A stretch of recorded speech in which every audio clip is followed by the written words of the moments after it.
आज हमारा टॉपिक है इवेपोरेशन, जिसे हिंदी में वाष्पीकरण कहा जाता है। We all know that we always need to heat और change pressure for changing the state of matter. हम सब जानते हैं कि पदार्थ की अवस्था को बदलने के लिए हम चाहे सॉलिड को लिक्विड में कन्वर्ट करना चाहें या लिक्विड को गैसेस में कन्वर्ट करना चाहें, हमें सदैव ही ऊष्मा, हीट और प्रेशर चेंज करने की, बदलने की आवश्यकता होती है। जब कभी हम प्रेशर को या टेम्परेचर को चेंज करते हैं तभी पदार्थ अपनी अवस्थाएं बदलता है, चाहे वो फिर सॉलिड से लिक्विड, लिक्विड से गैस हो या गैस से लिक्विड या लिक्विड से सॉलिड हो। तो क्या आप मुझे बता सकते हो कोई ऐसा उदाहरण जब द्रव वाष्प में बदल जाए बिना उसके क्वथनांक पे पहुंचे, without reaching at their boiling point?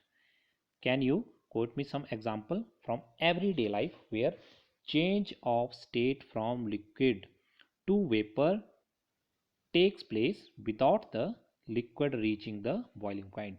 Means मान लीजिए वाटर है, वाटर 100 डिग्री सेल्सियस जो उसका बॉइलिंग पॉइंट है उस पर नहीं पहुंच रहा है, लेकिन फिर भी वो लिक्विड द्रव अवस्था से गैसेस फॉर्म में चेंज हो रहा है।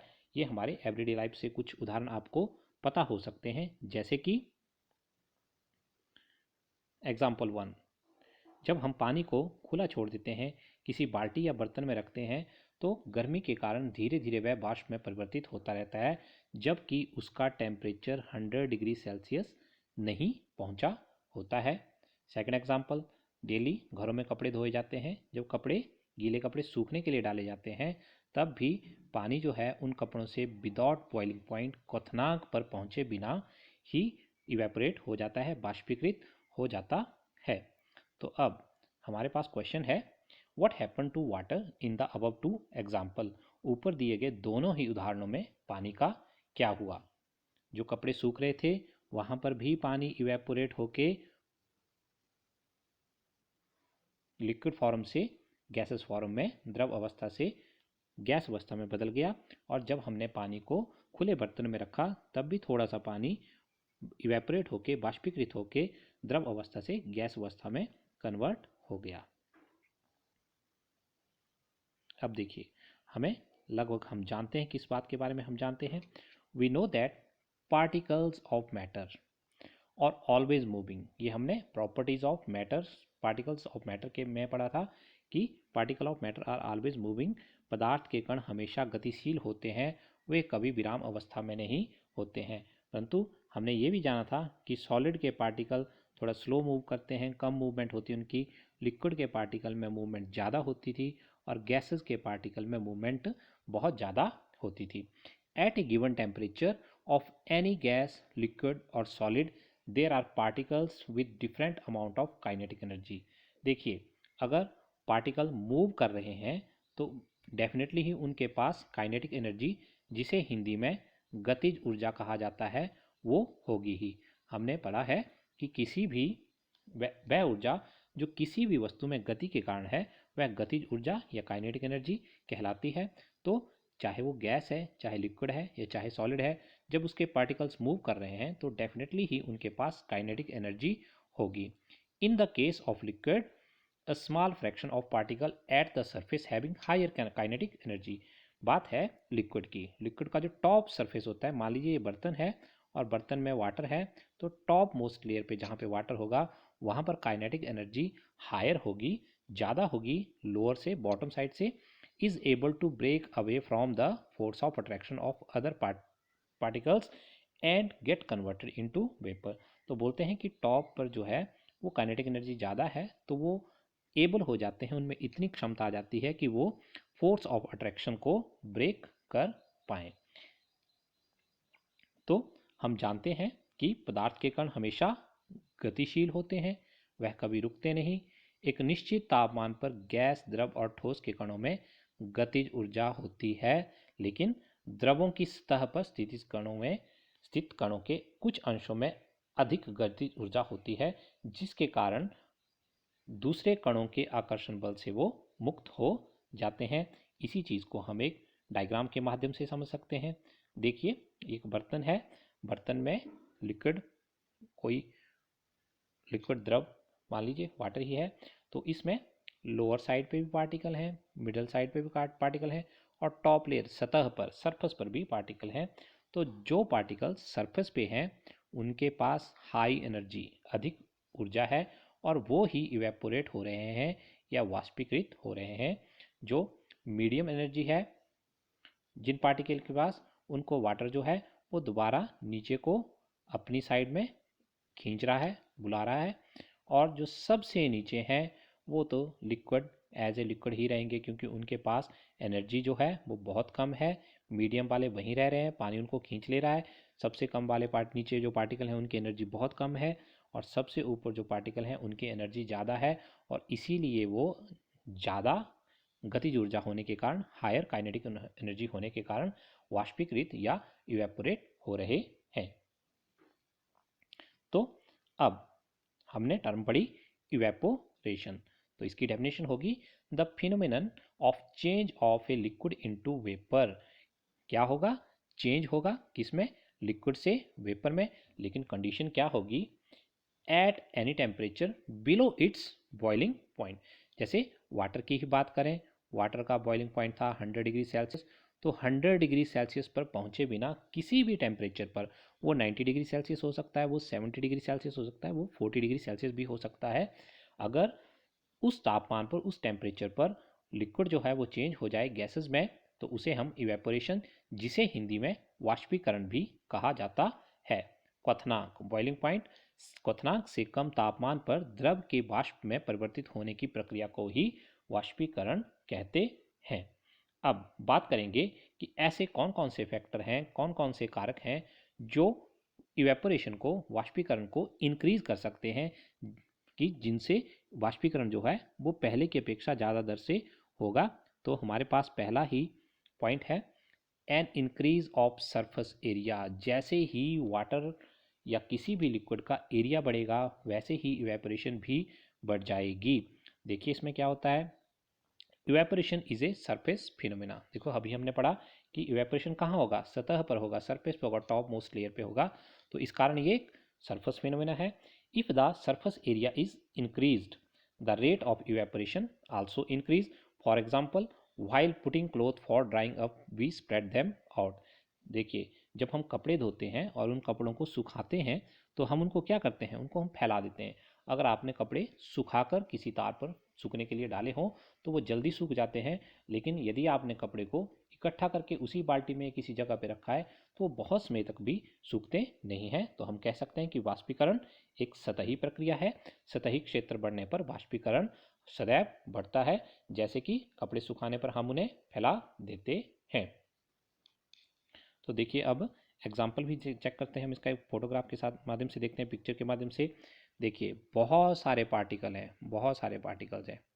मान लीजिए इतना सा ही होता, अभी हमने किसी चीज़ को, ये चीज़ है एक चादर ही है मान लो, इसको हमने फैलाया, अगर हमने इसको फैलाया नहीं होता तो सिर्फ इतनी सी ही जगह पे इवेपोरेशन हो सकती थी और बहुत कम इवेपोरेशन होगी। लेकिन जैसे ही किसी ऑब्जेक्ट को हम फैला देते हैं, उसका सरफेस एरिया बढ़ा देते हैं, तो इवेपोरेशन जो है वो हर जगह से होने लगेगी, और ज़्यादा से ज़्यादा वाटर जो है वो इवेपोरेट हो जाएगा और वो लिक्विड फॉर्म से गैसेस में कन्वर्ट हो जाएगा। तो इट मीन्स कि वो पदार्थ जो है उससे पानी की मात्रा कम हो जाएगी। मान लो कपड़ा ही है कोई, तो वो जल्दी सूख जाएगा। अब नेक्स्ट फैक्टर है जो इवेपोरेशन को इंक्रीज करता है, इंक्रीज ऑफ ए टेम्परेचर। देखिए एक सर्दियों का मौसम होता है, एक गर्मियों का मौसम होता है।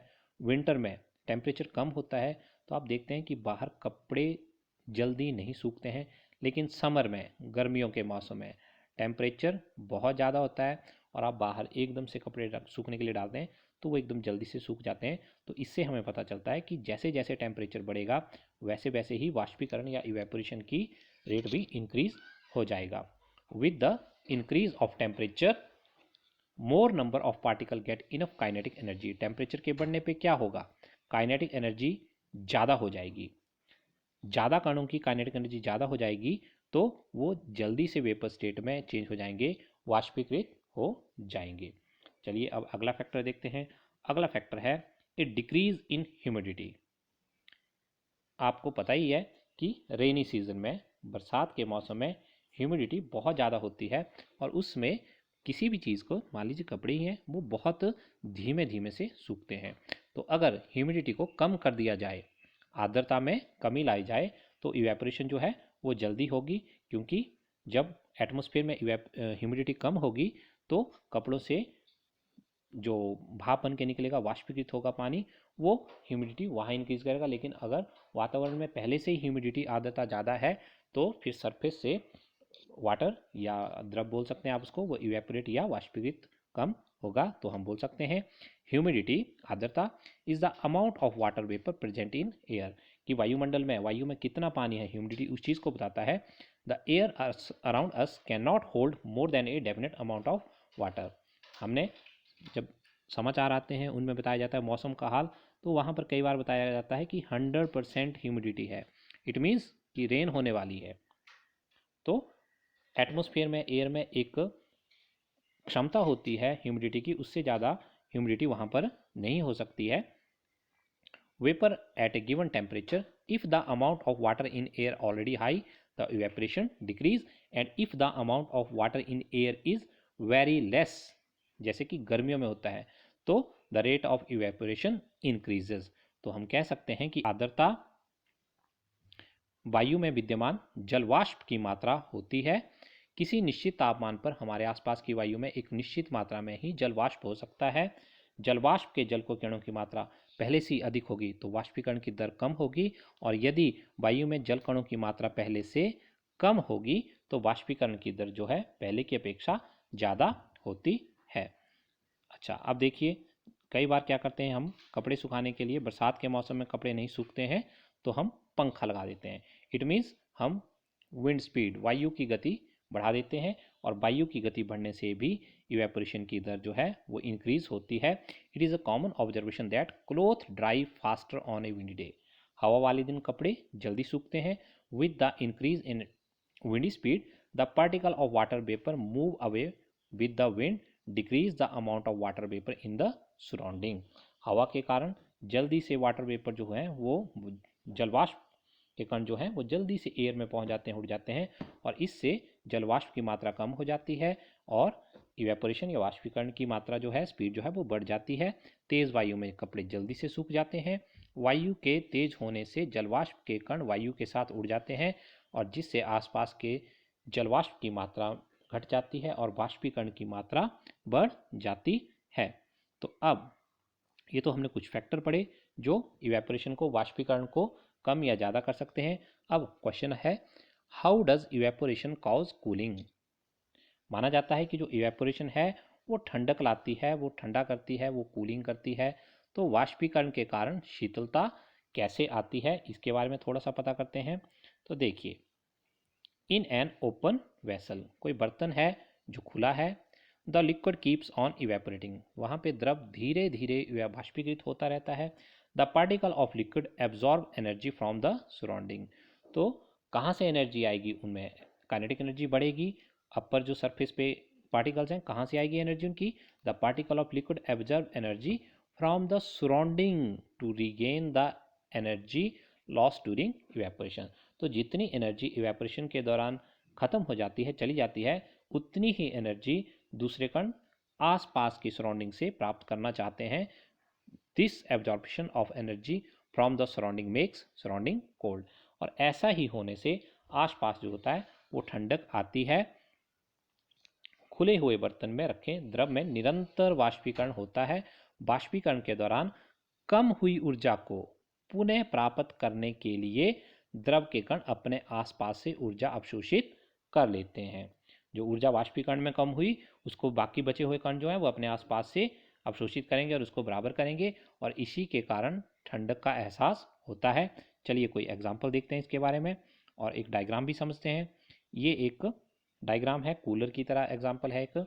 ये देखिए, कूलर में क्या होता है, बीच में एक दीवार जैसी होती है, बाहर बहुत गर्मी होती है। आप कूलर में पानी भी डालते हैं, और जब पंखा चलता है तो कूलर से आपको कैसी हवा आती है, ठंडी हवा आती है। आपके कमरे में ह्यूमिडिटी भी थोड़ी ज़्यादा होती है। तो क्या हो रहा है, यहाँ पे पानी है मतलब ये गीला है। यहाँ पे क्या हो रहा है, गर्म हवा आ रही है। गर्म हवा क्या करेगी, इवेपोरेशन की दर को बढ़ा देगी। इवेपोरेशन की दर बढ़ने के कारण साथ में जो बचे हुए कण हैं वो आसपास के सराउंडिंग से एनर्जी को एब्जॉर्ब करेंगे और टेम्परेचर जो होगा वो क्या हो जाएगा, कूल हो जाएगा, ठंडा हो जाएगा। यहाँ वार्म एयर थी लेकिन यहाँ पे 18 to 25 डिग्री कूलर एयर जो है आपको मिल रही है। तो देखिए अब आपके पास एक और क्वेश्चन है, what happens when you pour some acetone. Nail polish remover कहा जाता है जिसको, जब आप उसको अपनी पाम पे, हथेली पे फेंकते हो तो क्या होता है, एसीटोन का फॉर्मूला होता है CH3COCH3। तो देखिए जब आप उसको अपनी हथेली पे फेंकते हैं तो आपको ठंडक सी महसूस होती है। The particles gain energy from your palm और surrounding and evaporate cause the palm to feel cool. जैसे ही आप एसीटोन को अपनी हथेली पे रखते हैं वो वाष्पीकृत हो जाता है एकदम से, और वाष्पीकृत होने के बाद जो आसपास के पार्टिकल्स हैं वो गेन करते हैं एनर्जी हमारी ही हथेली से और उसके सराउंडिंग से, और इसी के कारण हमारे को ठंडक भी महसूस होती है। इसके कण आपकी हथेली या इसके आसपास से ऊर्जा प्राप्त कर लेते हैं। एसीटोन की बात हो रही है जिसका फॉर्मूला मैंने अभी बताया था CH3COCH3। जो एसीटोन के कण हैं वो वाष्पीकृत हो जाते हैं एकदम से, तो वो हमारी ही हथेली से या हमारी हथेली के आसपास से एनर्जी, ऊर्जा प्राप्त करते हैं और वाष्पीकृत हो जाते हैं, और वाष्पीकृत होने पर ही हमारे हाथ को ठंडक या शीतलता महसूस होती है। देखिए गर्मी वाले दिनों में कुछ लोग क्या करते हैं, after a hot sunny day, दिन में बहुत गर्मी थी, people sprinkle water on the roof, कुछ लोग छत पर पानी छिड़कते हैं और ओपन ग्राउंड या खुले ग्राउंड में, because the large latent heat of vaporisation of water help to cool the hot surface. हमने पढ़ा हुआ एक टॉपिक जिसमें लेटेंट हीट ऑफ वेपराइजेशन और लेटेंट हीट ऑफ फ्यूज़न पढ़ी थी हमने। तो जो पानी स्प्रिंकल करते हैं, पानी फेंकते हैं कुछ लोग, तो वो जो गुप्त ऊष्मा होती है वो उस जल से वाष्पीकरण के कारण सतह को शीतल बना देती है। तेज धूप वाले दिन में, गर्म दिन के बाद लोग अपनी छत या खुले स्थान पर जल छिड़कते हैं क्योंकि जल के वाष्पीकरण की गुप्त ऊष्मा, जिसे हम प्रसुप्त ऊष्मा भी कहते हैं, गर्म सतह को शीतल या ठंडा बना देती